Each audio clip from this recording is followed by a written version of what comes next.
Uwi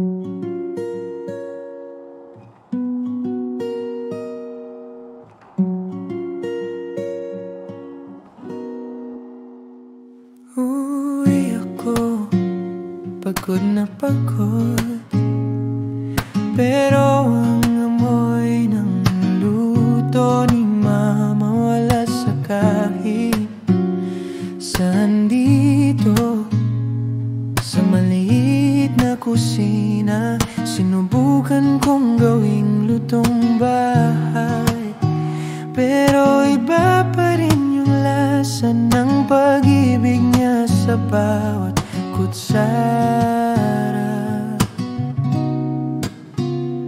Kahit instant noodles ang hapunan, naaalala ko yung oras na sabay kaming kumain, yung tawanan, yung kwentuhan, yung dami ng pag-asa sa bawat plato. Luto ni mama, hindi lang pagkain, kundi yakap sa gabi, pahinga sa araw. Kahit saan man ako dalhin ng buhay, ang lasa ng bahay di ko malilimutan.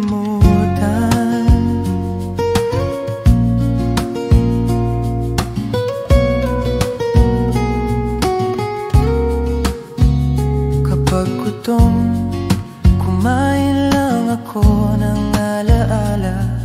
Bumabalik ang bawat hirit, bawat halakha. Kahit malayo, dala ko sa puso yung init ng hapag na laging bukas para sa akin.